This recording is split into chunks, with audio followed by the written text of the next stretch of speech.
Hello and welcome to the United Masterclass, a tactical podcast about Man United. I'm your host, Haider Rubbani, and I'm joined as always by Rob Blanchette. Rob, don't get too high, don't get too low, but we can get high today, can't we? You know, United have won 4 in a row now. They've beaten tabletoppers Arsenal with a very good 3-1 victory. Antony gets a dream goal on his debut. There's a lot to be positive about. Absolutely. Get high about positivity, 100%. I think the whole thing about don't get too high, don't get too low is when people maybe get carried away. So get carried away in the moment when the goals go in the back of the net, feel that, enjoy all of that. I certainly did at Old Trafford yesterday. My voice is still a little bit hoarse, but, you know, we'll get through the show. I'm sure it will be okay. But just so many positives from this United side, from these Ten Hag tactics. The reason why we do this show is to kind of sift through all the good stuff. I think last year, people thought that the show was just about bad tactics. But if you see bad tactics, you've got to talk about them. But that's not where we are today. A fantastic result for Manchester United. A really, really good performance. And now we're starting to see, aren't we, that C word. And the C word actually is consistency. So United's starting to show that they can do Ten Hag things on a regular basis. Absolutely. And look, guys, stay on the show. What we're going to do is we're going to talk about how Manchester United beat Arsenal, a very, very good Arsenal side, that must be said. You know, a side that dominated a lot of the phases of play yesterday and possession. But we'll talk to you about why Man United did win that game. We'll talk about Antony's debut and his role in Ten Hag's system. I think you can see from the goal, Rob, how important it is to have a right footer on that left-hand side. I don't think our right-footed right wingers would have done the same thing. Then we're going to talk about the one Marcus Rashford, who's had a really good start to the season. And we're going to talk about his usage and his impact as the number 9.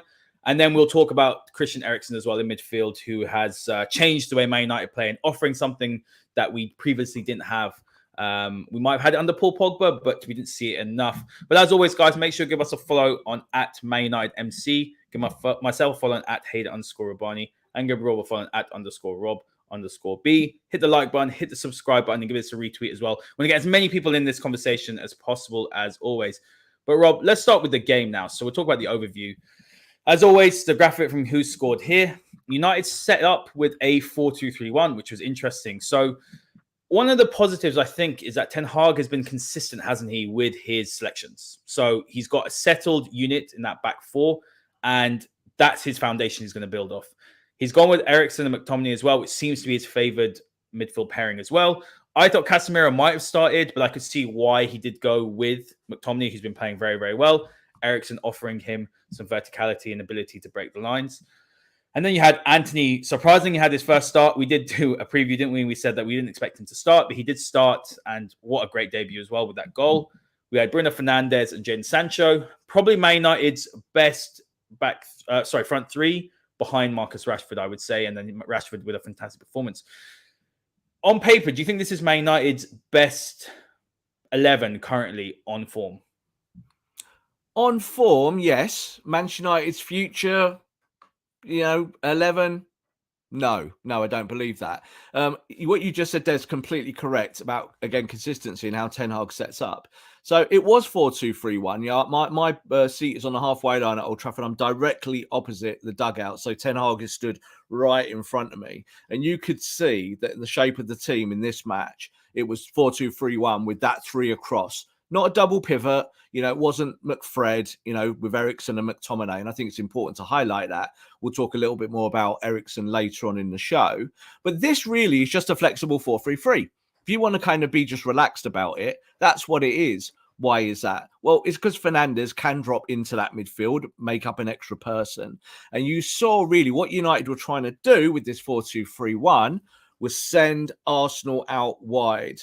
Why? Because Arsenal wanted to go right through the middle, like they do against everyone, because they're good ball players, aren't they? An incredibly exciting Arsenal team. If I'm an Arsenal fan, I don't walk away from this game feeling bad about my team. I'd say, well, for 60 minutes, we were the better side on the ball, but maybe overall a little bit naive, maybe a little bit short of what was needed to win the game. But you just said there as well about the 3 behind Rashford. I think this is going to be the key for Ten Hag moving forward, game to game, is about which front 4, rather than calling it a 3 and a 1 or a 3 up top, but which front 4 will give me the most effective press against certain opponents. And I think this is why you're seeing Eriksen becoming a central midfielder, because he's not really, is he? We know he's a 10. We know he wants to play higher up. But now we're seeing Scott McTominay, derided by every Man United fan on the planet for so long, showing that he can do midfield things in both the kind of 8 function and 6 function. So exciting, because I think it shows that Man United have got now a squad that can do all of the things that Ten Hag wants. Now it's about repetition, Haider. Can you keep doing it? Can you keep doing it? A result against Arsenal shows that if you do this against the other, what do I always say, 16 teams outside the top 4, you should beat them because you're good enough. And I think that's maybe a big difference in our own self-esteem at Manchester United that maybe wasn't there last season. Something that I have noticed, Rob, which has surprised me about Ten Hag, to be honest with you, is his flexibility tactically and in terms of systems as well. When he first joined, I was really expecting him to be very rigid in terms of almost LVG-esque, in terms of, right, this is my philosophy, these are my principles, this is how I want my team to play. And you as the players have to fit that. And what I've noticed is that the foundations are there, his principles are there, but he's tweaking it and adapting it. And that's a sign of a really good tactician. You could see that Arsenal have had a much longer time with Arteta. They've had 3 years to implement the system. They are better technically. If you look across the pitch, like you said, they're a really good Arsenal side.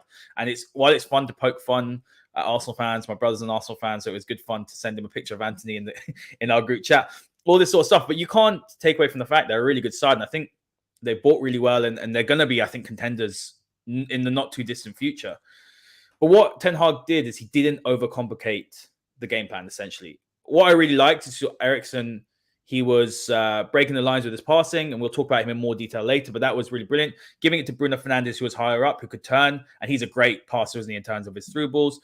And United were organised. The shape is very, very good. In such a small amount of time, we're talking 6 games in the preseason. United look so much more organised, don't they, compared to the last couple of seasons.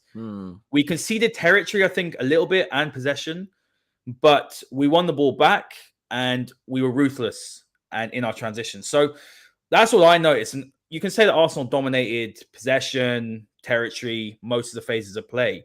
But ultimately, at the end of the day, they didn't execute their game plan as well as Man United did. So that's why Manchester United won. But the biggest thing for me as well is because he's got a settled back 4 that he knows is really building a great understanding. That gives so much confidence for the forward players to go forward and do what they've got to do. Totally. And this is the thing, talk about building a team and how long it takes to build a team. And the truth is, it probably takes you about a year to really soak up tactics, philosophy, and apply it. But in the early days, you can start to do the function and do it well if you've got a certain talent of player in your team. So comparing the 2 sides here, there. Sorry, Haider, just flip back to that, because we're still talking about this. When you look at Arsenal pound for pound, player for player, they're not better than Man United.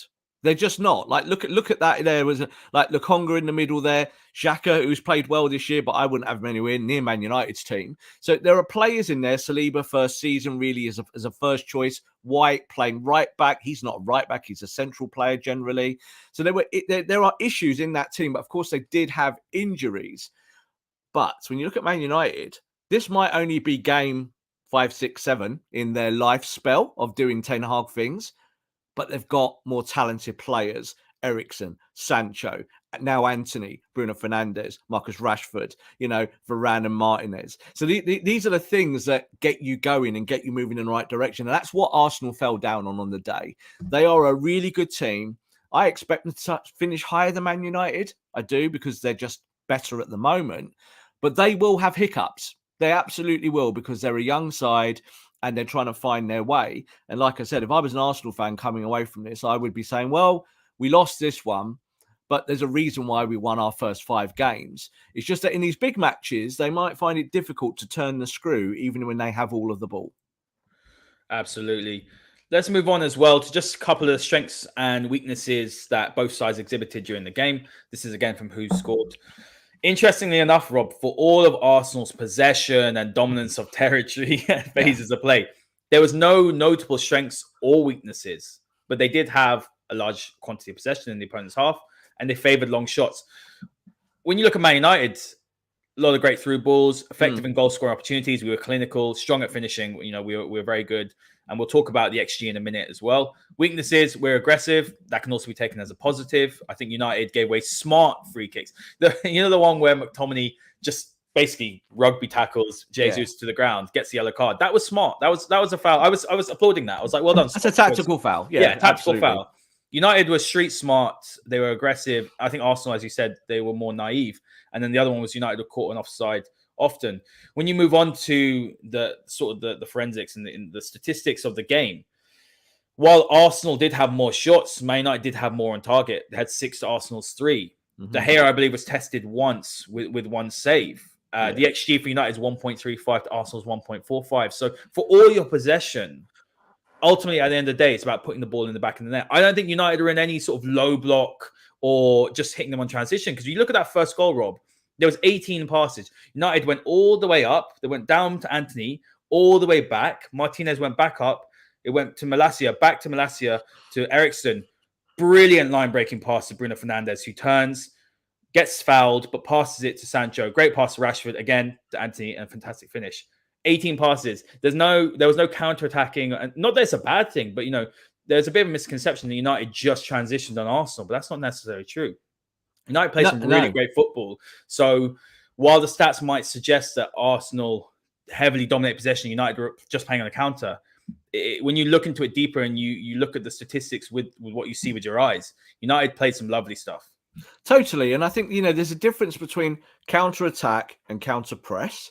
They're very, very defined things. But what did United do yesterday? And I think we especially look at the Rashford goal, and you look at, obviously, Eriksen's role in the third goal, is that United found the pass through the team.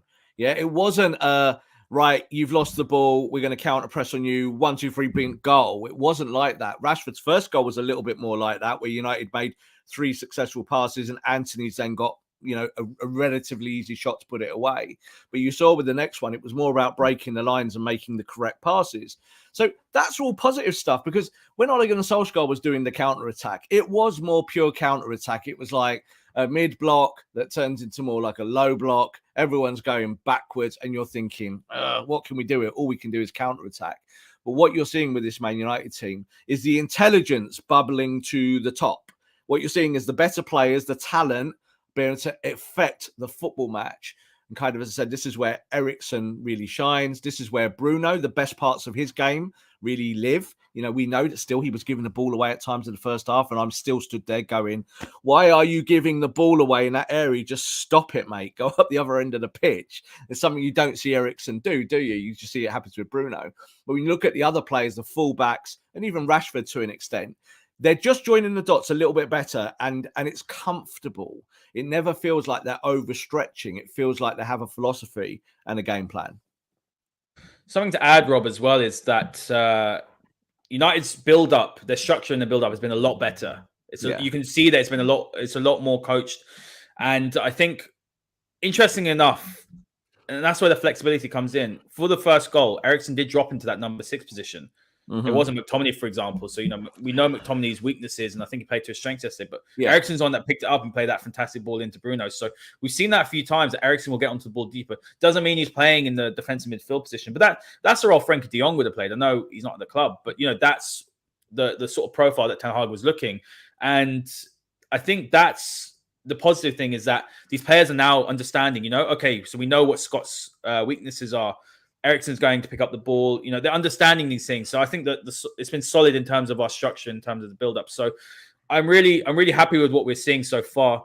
And up here on the screen, we're having a look as well at some more stats, Rob. So in terms of the passes, that Arsenal had 488, United 323. We were just talking off air before we came on. And I said that's not that much of a difference, because I've seen United beat City under Ole with 250 passes. City having 700.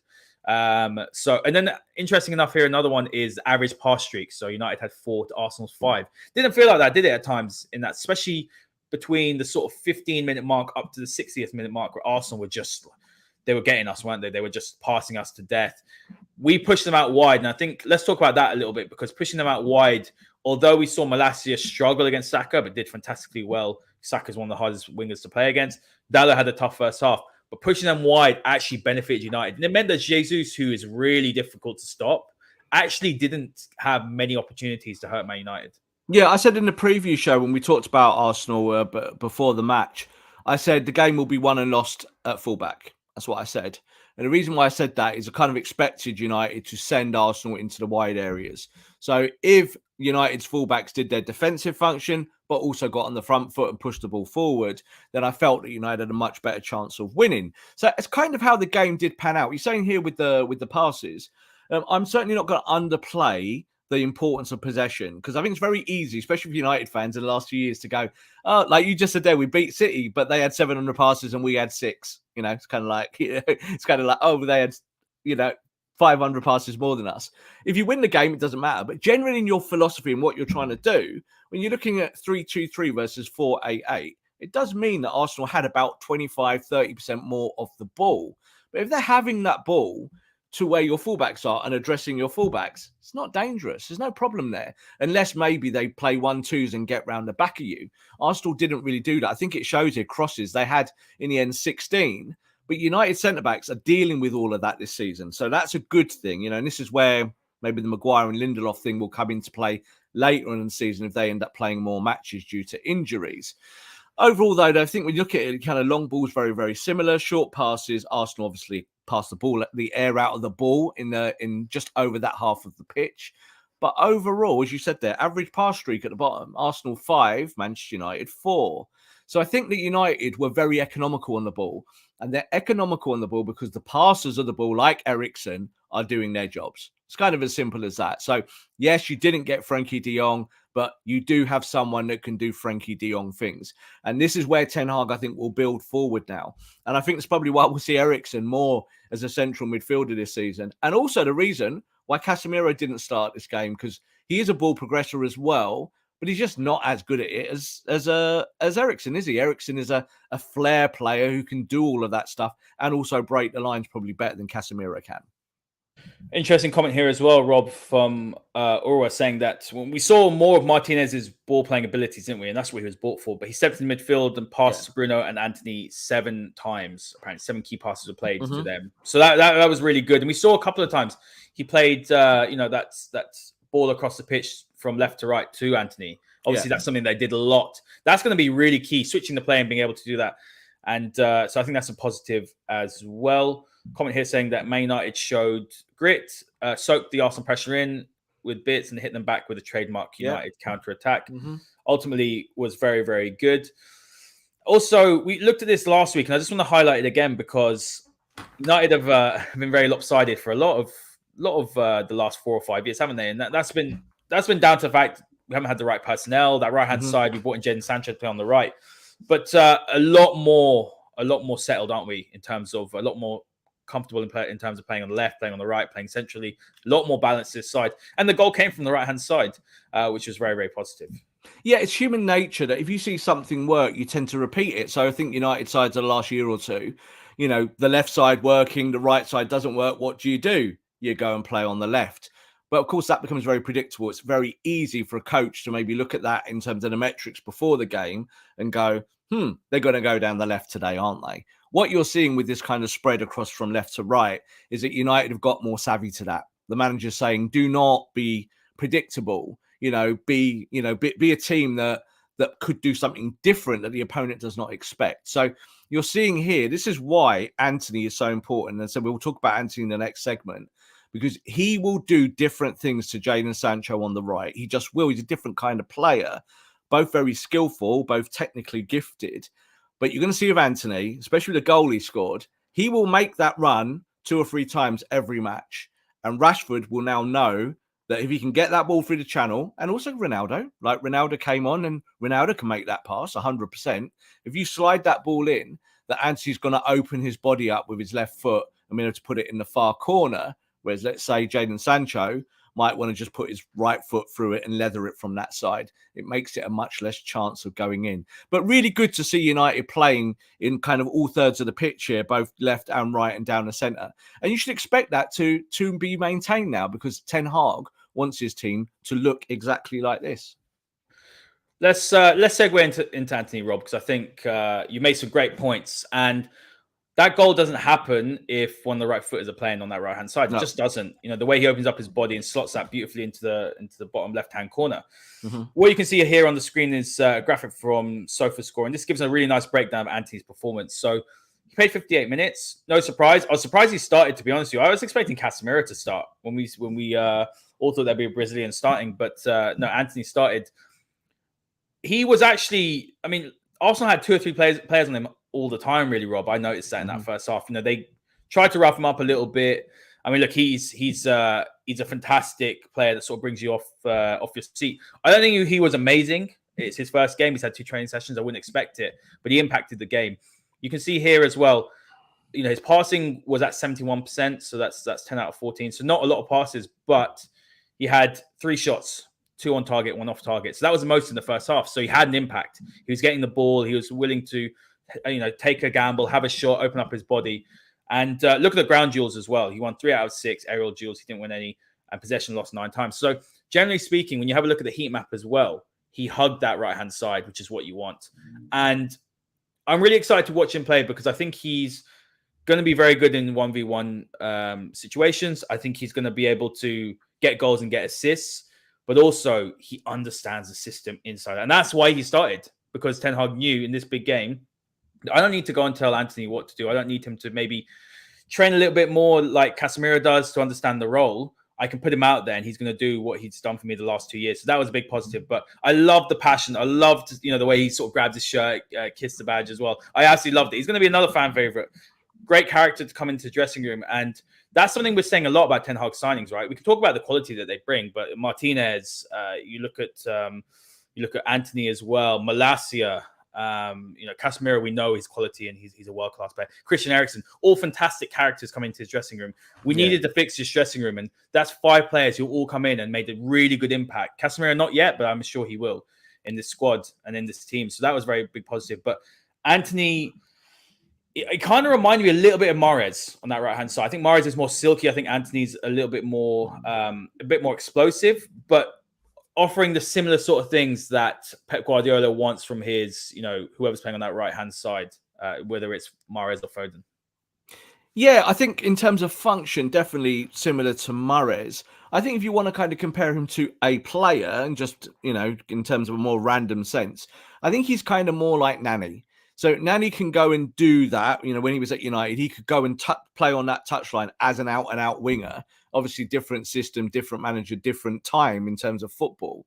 But always giving you that threat on the front foot. A player who's not just looking to make the assist, but can also be the final person to get the ball. So that's what we saw with his goal yesterday. You said you weren't overly impressed. You thought he was kind of good and, did some of the good things. If he plays this game identically, Haider, for the next 60 games, I'm good with it. I'm happy. Why? Because it's more about function rather than kind of the end product. But the end product is that you won, and you won quite comfortably in the end in terms of the scoreline.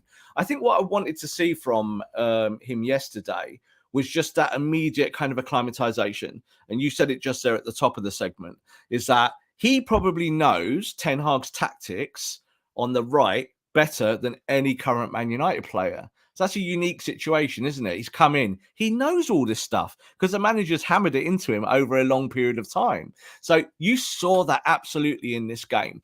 And the fact that he was there in terms of the shape for the interception. He wasn't pressing too high. He wasn't getting too excited. He wasn't going meeting the fullback and kind of being aggressive.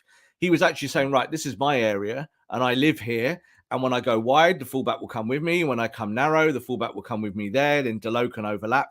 And you could see all of that was already in place. Now, it's very unique for a brand new player. It's just that he knows the manager so well. So I think in terms of his overall metrics, the most important one is that he scored. He had one good chance. And he didn't even think, did he? The ball was in. He didn't think, oh, am I in the Eredivisie now or the Premier League? Well, it doesn't matter where you are on any football pitch. The job is to put it in the net. And he did it without even thinking. You saw Ramsdale, literally no chance. Far post, left foot, wrap round it. Easy goal for Antony. And if United make opportunities for Antony like that, Antony can get double digits and double goals this year. It's what I said when we signed him. Even though his metrics in Eredivisie do not show that, if you play him in and give him good opportunities, he can hit the target more often than not. How important is it for Dallo as well to have a player that is left-footed on the right hand side, because I think Massively. what we saw is that it's more natural for Antony to cut in because obviously he's left footed, but that means that Dalot will be making more overlapping runs. We've seen Dalot very inverted, but I feel like that left footed, for me personally, when I watch it, I think the left footed right winger and then obviously the right footed right back, I feel like that's got a nice balance to it. And I think that Dalot is capable of making those runs outside. He's also capable of becoming inverted as well. I think those two together, the fact they both speak Portuguese as well, Rob, does help as well in terms of communication. Yeah. So I feel like Dalot is going to benefit a lot as well from Antony, who could explode, Rob, to be honest with you. I know it's one game in, but he's got all the characteristics. Don't get too high. Don't get too low, Haider. Don't make a mistake. I'm just saying that when you look at the raw attributes that he's got, and then you know that he knows the manager's system, then I think that he could be a really, really important signing. Because we were saying, okay, well, look, the club should probably get rid of Ronaldo. We need a striker, but we'll talk about Marcus as well a little bit later on. But Marcus's emergence as a number 9, I think that's probably where I'd like to see him play more. Martial, if he can keep fit, we've seen what he can do when he can. Ronaldo had a nice cameo. Suddenly, the number 9 position is not looking as bad. Actually, the right winger position, now that we're looking back and seeing that United brought this in, it was actually more important than a number 9. We can probably do for a season with those 3 players playing at number 9. Yeah, and look, we've consistently said this for weeks and months, and when Ten Hag got the job, is that the number 9 position itself, as an out-and-out role, as a 9 doing a 9 things, is not massively important. It's much more important to have the players and the support function there for that number 9. That's more important. And then who plays the 9, it's more about the press and the shape and all of those things. That's what constricts Cristiano. It's not that Cristiano can't score goals. Of course he can. Like, if you give him the ball in the edge of the box or in the box, I would bet more on Cristiano scoring than any other Man United player. But it's how you get the ball there. How do you make that work? So Antony, you just said that, he might pop and he might just be a success straight away. He might do. I still think there'll be tougher days for him than what he felt against Arsenal. You said about Dalot. The benefit for Dalot, of course, is a player coming inside on his left foot, opening up the overlap. But you know what? That's also massively advantageous for Aaron Wan-Bissaka. So we might say that Aaron can't pass the ball or cross the ball in the same way that Dalot can. But overall, it's been the same issue for Wan-Bissaka, isn't it? Is that his partner on the right-hand side, he's either looking after them or the overlap isn't on. So he sits deeper.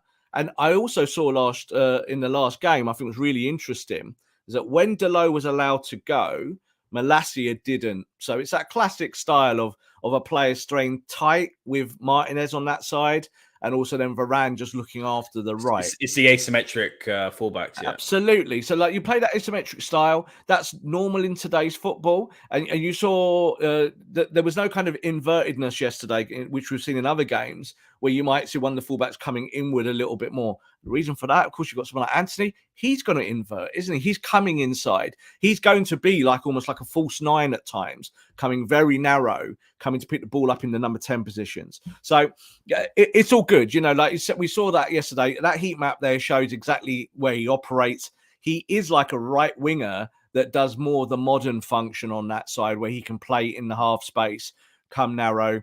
That left foot is sweet. We know that he likes to shoot with it. He did have a shot early in the game and it wasn't very good. But I straight away thought, that's good, because he's thinking about his game. He's thinking, this is what I'm good at. I'm going to give it a go. And I said, the goal was perfect because Rashford knew he was there before Rashford even had to make the pass. That ball comes in and Rash just kind of stops the play. Little check to see that the player's running to stay on side. Feeds it in the gap. He's obviously miles on side. Goal. Perfect start for Manchester United in terms of the match. Marcus Rashford, Rob. We're going to talk about him now because you just said he's done that twice now, 2 in 2 games. He did that for Jadon Sancho as well. That's a bit of a pattern as well. The word, the phrase patterns of play, gets thrown around and used to get thrown at Ollie as well. There are no patterns of play in the final third. United have scored quite a few similar goals, where they've had training ground goals to keep calling them. Definitely. And that's we talk about Manchester City, that pullback goal that they always score, and that is so important because United need to, Ten Hag needs to drill this in, doesn't he? Needs to drill it in and drill it in and drill it in, and these players need to have almost as like second nature. This is what we're going to do. And we're going to see more goals like that. But Marcus Rashford, really tough year. Let's be honest. He's been frustrating. At times, I've looked at him and thought, is he putting a shift in? Is he working hard? Is he walking around the pitch? Doesn't look happy. He's had a bad injury as well. Very, very frustrating player because we know what he's capable of. He was unplayable yesterday, to be honest with you. 2 goals and an assist. He's very clinical when he's through on goal. He was doing the hard work in terms of his pressing. I think he struggles a little bit still to play with back to goal. I think when Ronaldo came on, United actually held ball up a little bit better, to be honest with you. But what I do want to point out is that his record versus the top 6. So against Chelsea, he scored 5 goals and 3 assists. City, 4 goals, 1 assist. Arsenal, 4 goals, 4 assists. Liverpool, 6 goals, 1 assist. Spurs, 4 goals and no assists. That's 32 goals and assists against the top 6. He's only 24 years old. Big game player. And it's almost to me that Ten Hag simplified his game. He's like, right, Marcus, you're good at this. You are great in terms of getting in behind, using your pace. You're a really good finisher. You don't need to try and, beat 4 or 5 men. I think he's probably better as a number 9. You have got good link-up play as well. We've seen that. He's done that twice now in 2 games where he's fed it to Sancho, he's fed it to Antony. He's almost just taken out all the... When Marcus was playing, I felt like he was overthinking everything. He's like, should I beat my man here? Should I press? Should I not? Simplified his game. And now he's emerged for me as probably the option if Martial's not playing as a number 9. And if he can keep fit, that number 9 position is his own. And very early days, but he's looking like that player that we saw 18 months or 2 years ago when he was, what was it? 30 odd goals and assists, something ridiculous like that. It's amazing. Yeah, I think with Marcus, and I agree with you. I think he probably is going to be either the first or second choice number 9 this year if Cristiano is, say, the de facto third coming off the bench. I think that's the way it will be. I think when you look at Marcus's game and how he wants to play, overall, with him, he tweeted out a word straight after the game yesterday, togetherness. And I think for players like Rashford, for Sancho, especially maybe the guys who are on this side of 25, still relatively young, they need that. They need leaders around them. They need people giving them a hug now and then, saying, right, you didn't do that very well, but come on, let's keep going. And I think in terms of the function of the 9 position for Ten Hag, it suits Rashford because lots of moving parts around him. Now, with Ole, I'm going back to Ranić, that wasn't happening. He was getting kind of pigeonholed in a position. It was all very straight line, wasn't it? You run in straight lines. You don't come inside. You try and keep the width. And when he was getting opportunities, he wasn't putting them away because they weren't great opportunities. And then that plays on a player's mind. There's no doubt about it. So I think in this game, you saw here, you can see on his heat map here, we don't really need to delve too much into the stats, but he did have a pass accuracy of 87%, which for a centre forward is fantastic. You don't want him to have a lot of passing, Haider, but you want him to pass it well. So he's kind of done all of that. One thing I did notice with Marcus, and it was the same with other matches, and I think our audience members might have noticed this as well. First half, full of energy, run like non-stop. Second half, it looked like he'd been shot in the leg or something. Like the team does look like that in the second half. And that is something that Man United will have to get over in months, not weeks and not days. That is a fitness issue. So Marcus Rashford is not unfit, but Marcus Rashford to play this role really well in the next year or even 2 or 3 will need to get fitter. And you saw he came out. I'm telling you what, Haider, I was watching him and he could hardly walk. It's like watching Ronaldo last year. It was saying Ronaldo looking stiff as a board because he'd done a bit of running and he couldn't move. But what happened is that Ten Hag addressed it. So Ten Hag kind of rejigged it around, gave Marcus a little bit of a breather. Marcus came to the technical area 1 or 2 times, and the manager was like, you do this now for a little bit. So he got his breather for 10 minutes. And then by the time he got the opportunity to score his goals, the engine was full again. The tank was a little bit there. He could make those runs. And at the end of the game, he scored the second goal, and they all kind of hug him. He collapses to his knees. He generally collapsed to his knees. He's right in front of us. We were like, he's shattered because he's working so hard. But that's what you want. We need to see more. So I feel good about Martial coming back. I also want to highlight Cristiano because people tweet me all the time and go, oh, you're going to have a go at Ronaldo then today? No, I'm not. Because he came on and for that spell, he did his job really well. We don't need him to ultra press. He doesn't need to be Danny Ings. He doesn't need to be a player that goes right high up or like Bruno does. He just needs to look after the territory. And he did that really well yesterday, Ronaldo. And he was active. So rather than looking like he was jogging, he looked like he was running more. But also, You know Rob, what I mean? he nearly forced a fourth goal. Remember when he pressed Running down at the goalkeeper. Ramsdale? Like, I can you? haven't seen that. Yeah. And that's why Ramsdale made that mistake, because Ramsdale gets the ball, looks up, and goes, "Oh, it's only Ronaldo. He's not going to close me down, is he? I'll just take a week here." And when he takes his fourth touch, Ronaldo's on him. Now, can you imagine if Ronaldo adds that to his game at 38 years old? It's going to change stuff in the Premier League. People are going to look at him differently, and he can still get his chances, Haider, and he'll still get minutes, and he'll still score goals. He'll do the things Ronaldo likes to do, but we need more of it, don't we? Because it's a team game, and it's about the team. So at the moment, I would say Rashford is number one with Martial, and Ronaldo might play, say, in the Europa League, and he's got to make sure that he's looking after that press, because they're pressing as a unit as opposed to that individual press that they had under Ranić and Ole. And that's why it never worked, because individual press is rubbish. One would go and then there'd be a gap and you just play straight One through would it. go and the other one would be like, do I have to go? And then the other ones would be like, well, I'm not going. And the ball would be 1, 2, 3 passes and they're through you, and that's that. If you did that against Arsenal yesterday, you'd have definitely lost this game. You'd have lost it 3-4-1, something like that. But because you looked after the press and you did it for 90 minutes with a few tweaks here and there, you managed to kind of have that in-game management that we're often so critical about. We're seeing that so much better under Ten Hag. So well done to Marcus at the top end of the pitch. Well done to Ronaldo for coming on and maintaining it and being part of the team. But just overall, you're seeing that these lads, you know, we say about, do they like each other? You know, we've said that before. Do this lot like each other? Well, I think with the new signings, it's pretty clear to see they all tend to like each other. Well, you also have to give Ten Hag massive credit, Rob. You know, he's 100%. not only is he a fantastic tactician that we've seen, his flexibility, adaptability. He's obviously got a man with a plan. We said this many times. Yeah. But the man management part has also been maybe overlooked to an extent. He's dropped the captain, he's dropped the GOAT, and yet the squad still has a togetherness. Yeah. He's dropped Luke Shaw. He's not scared to make those decisions. Obviously, Bruno's captain in the minute. We're seeing it also. I know we're going to talk about Eriksen in the final segment, but I want to talk about Bruno quickly, Rob, because he can be the most infuriating footballer. He can be petulant, but he also showed yesterday why he has world-class, attributes to his game. Some of those passes, I mean, that's what he does well. And you put him in a higher position where he can make those passes, where he's, again, like you said, under Oli and under Ranić, he was just charging, running around like a madman, just pressing here, pressing there. He's much more controlled with it. Does he still give the ball away and make annoying mistakes? Yes. Can he sometimes be annoying and be petulant? Yes. But there's no doubting that if you get him in the right areas of the pitch, you feed him the ball through the line so he can turn in those pockets, he can be devastating.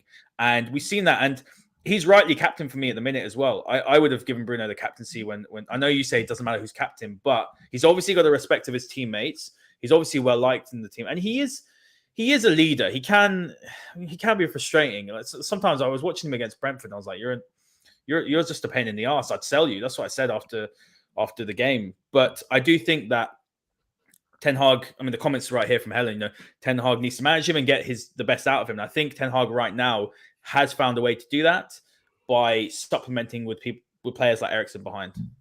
Yeah, look, I've always said, if you give the ball away in the 10 position, it's all right because you generally don't hurt your team. If you give the ball away in the number 6 position, you're going to hurt your team. And this is what Bruno has done for maybe the last 12 months, is that when he comes deep or he tries to join up the play from deep, he gives the ball away.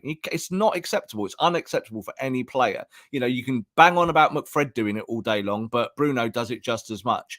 If Bruno gives the ball away higher up the pitch and in this kind of 4-2-3-1 is allowed to stay higher up the pitch for most of the function of the game, then you're okay with it. And I think this is kind of how I read it yesterday. You just said there about the captaincy. When Maguire came on for the last 15 minutes, Bruno took the captain's armband off, walked over to him and put it on his arm straight away.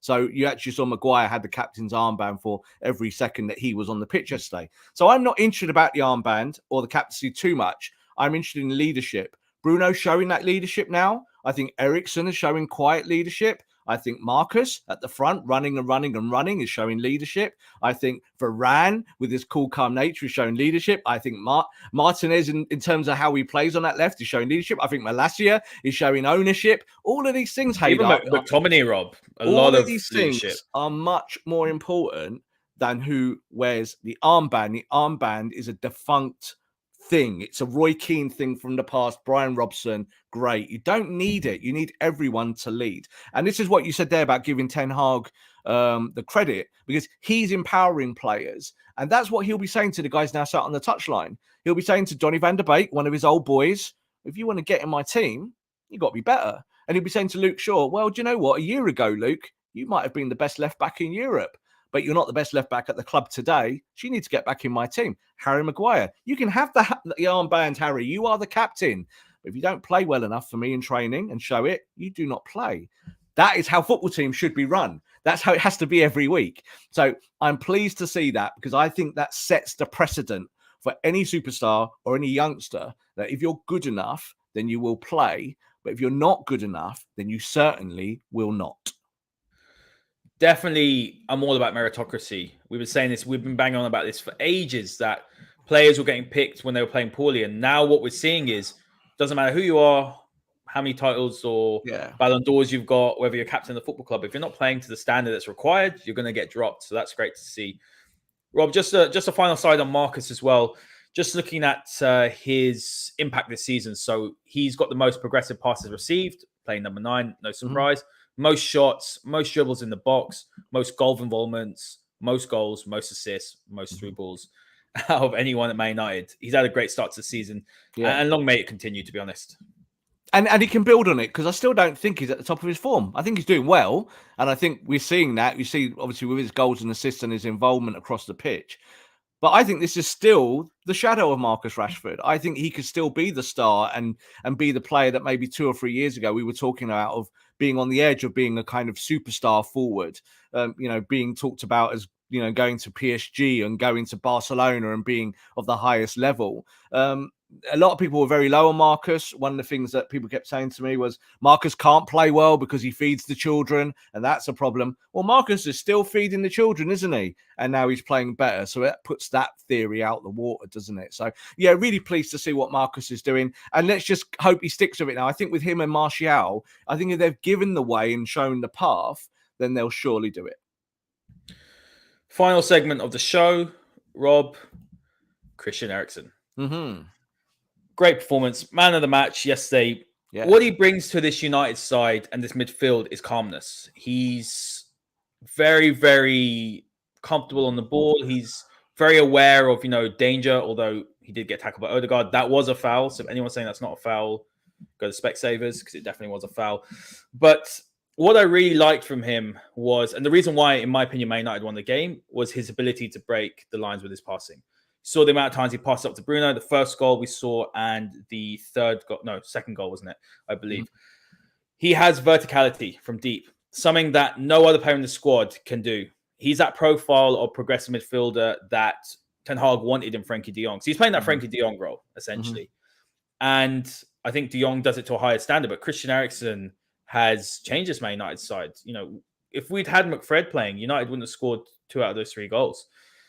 I think what was really interesting from him as well, though, and we said this last show, is that it's not just what he does on the ball, it's what he does off the ball as well. He works so hard. He's the player that's run the most for Man United before the game against Arsenal. That's the example we're talking about. That's the leadership we're talking about. He doesn't seem like he's the loudest player. He seems like he's someone that just gets on with it. He's a good professional, but he's showing with his performances. He's leading by example by what he does on the pitch, maybe not what he says. So I think, for me, he's been such a smart signing for Man United. I've loved him since the days he was at Spurs. He was amazing under Pochettino. But what we're seeing is he's actually changing his game now, isn't he? He's playing deeper. He's picking up the ball in areas that we probably wouldn't have associated with him. We know that he's played number 10 a lot of his career, or out wide as well in Poch's system.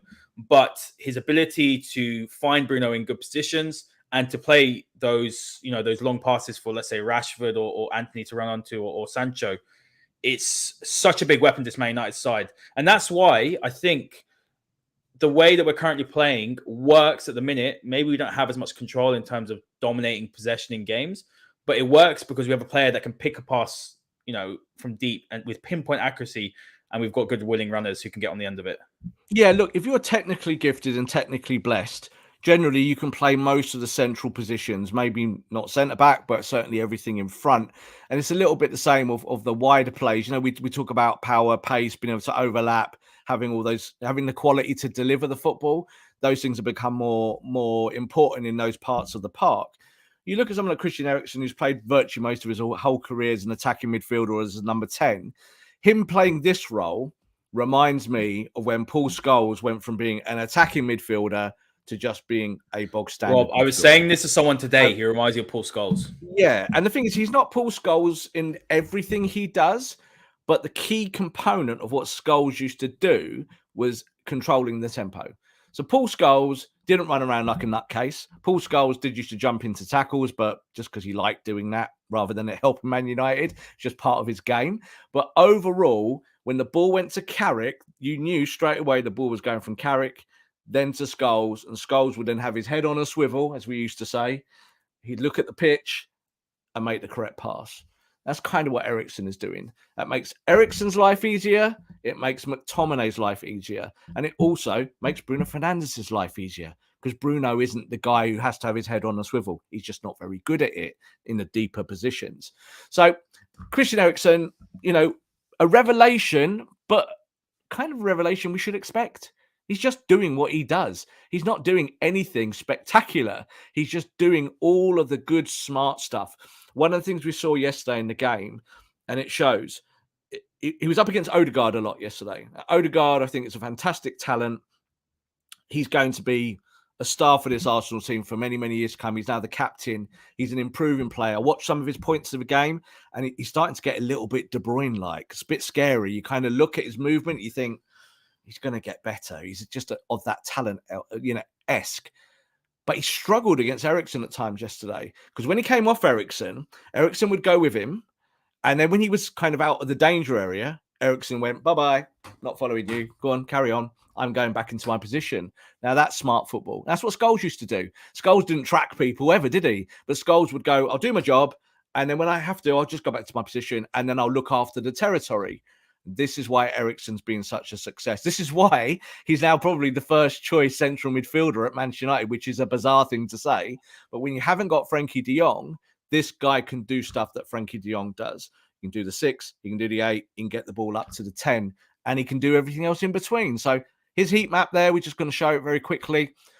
You could see there going to the wing position in the second half because United were then trying to close down the game and just having more bodies. So he went and did that job. But when he was in the center of the pitch, he's just a bit of a maestro, and he just doesn't care too much. He just does it all naturally. He doesn't sweat, Rob. He doesn't sweat. But effortless.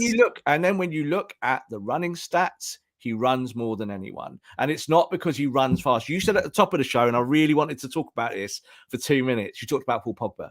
So Paul Pogba could do many different things. But the one thing Paul Pogba didn't do in 6 years at Man United is what Eriksen's doing now. He didn't do this. He didn't do this kind of effervescent style of football. He's a relaxed player, Pogba, and can make the most outrageous passes. But it was a struggle to match Paul Pogba with other players, wasn't there? That became the issue. And those players matching Paul Pogba because Pogba was miles ahead of them in terms of skill. Now, Eriksen is helping McTominay. That's how it should be. He makes McTominay better. That's what you needed in there. De Jong would make McTominay better. So you need that style of player in there. So Paul Pogba, great player, great central midfielder, but struggled to do the 6, 8, 10 function in one game. You could do one of them or two of them, but very rarely 3. This guy does it all. He does it all. He literally gets the ball any part of the park. Look at the third goal, yeah? He's got no right to break through the lines there, but he reads it. He goes, there's a big, big space there. And if I run, maybe one of them will see me. I think it was Delo that makes the pass, slides Bruno, it into him. No, I think it was. Have a look. It's Bruno and Delo are together. I think it's Delo that makes the ball in there into Eriksen, not the first goal, not Rashford's first goal, which was Bruno. But I think it comes from the right wide area, and it's Ronaldo getting tight. So there's 3 of them around the ball, but the ball pops out because Eriksen goes, and you think that's clever. Eriksen has initiated that, and as soon as Eriksen goes, I'm saying I was watching Haider there. Shoot, I wanted Eriksen to score. I was like, go on, Eriksen, you're through. You're walking towards the goal. But he went, no, I'm going to make sure the ball ends up. Calmest guy in the stadium. Absolutely. We were all going, shoot. You can finish this. You're number 10. This is easy for you. And he just held the play up, let Marcus stay onside because that was really important. We were like, don't pass it too late, because Marcus is going. played it perfectly across there. Marcus Rashford, easiest goal he'll score all season long. Eriksen's winning man of the match performance is not because he is the man of the match, because he's dictating everything. It's because he does what he does so very well. Absolutely. And I think one of the biggest things about him, which I really like, Rob, as well, is that he's not someone who, like, he's not the quickest, is he? He's not physically the most strongest, but he's the smartest player on the pitch. And he's building a nice connection with Bruno Fernandes now, who's playing much more higher up in positions that he likes. And he's staying there. He's not coming back. Oh, it just used to drive me mad. And I'm sure all the listeners were the same. Whenever Bruno drops deep and you're just like, just stay where you are. So he's being a lot more disciplined because he knows that I've got a player there who can just pick me out and play a pass through the lines. Verticality is what I like about Christian Eriksen. I'm really excited to see what more he can do. My only concern, Rob, is that this is a long season and there isn't another profile like Eriksen in the squad. So should, touch wood, he gets injured, or because he's going to be knackered, he's not going to be able to play every single game. What do United do in that situation? And that's the thing. So I think United in January will have to go and find another option. I really hope that we still go back for Frenkie de Jong or a player of that profile. There aren't many similar to Frenkie de Jong. I think in world football, and maybe Christian Eriksen is one of the closest ones to Frenkie de Jong, but I don't think he can go and play 60 games a season. That's my opinion anyway. No, I don't think I don't think anyone can really play 60, 65 games at a highest level and just carry on doing that. So nothing to do with Eriksen's health. Eriksen is a really healthy guy now. We know what happened a year ago. But I think with Frenkie de Jong, I'm just going to be straight up about this. I think Man United fans need to forget about him. Let him go. Let him go and do what he wants to do. If he wants to play for Barcelona for peanuts, go and play for peanuts. No problem. Go and renegotiate your contract. Sit there, moan, cry, whatever. I think United now need to get past Frenkie de Jong. So this is why Eriksen just doing this is such a good thing. You just said there in terms of squad profile, what have you got? Well, you've got a young lad called Zidane Akbal. He can do this kind of stuff. Sit deeper, be intelligent. Yes, he's young and yes, he's raw. But he can do all of these kind of things where you join the dots, where you go short and you say to someone, Scotty, I'm better at passing the ball than you, so give it to me. I'll make that pass because I can make that pass. So United have got enough in the squad as it is. I don't think you're going to get a first teamer in the next window in January. It's going to be just after a World Cup and the premiums are going to be crazy. So if someone does well at a World Cup in December, they might be worth 20, 30, 40 million. And then you go and buy them, they're worth 100 million. So that's going to be difficult for United. I think that's a difficult thing to manufacture. But I do believe you're right. I think you do need another ball player in there. You might just have to be patient and wait for it. Or you might push someone like Fred and say, right, Fred or Casemiro, you're going to start more and you're going to need to be more of a ball player than just a defensive midfielder. And I think he can do that. The metrics say that he can pass the ball out from the back. It's just nice to see, Haider. It's just nice to see that United have actually got options. And I think Eriksen, I would not be surprised if he plays more games this season than any other player at Man United.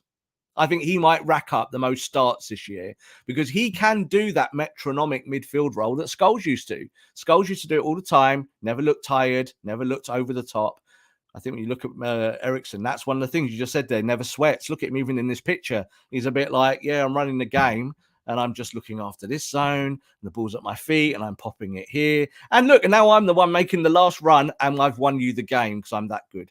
Fantastic start from Eriksen. Really, really pleased. And he's doing exactly what I thought he could do at Man United. I felt he was this good and that he could help United win football matches. Yeah, and I think, a lot of people saying Fred in the comments. I think Fred had a good cameo yesterday when he came on. He looks much more comfortable further forward.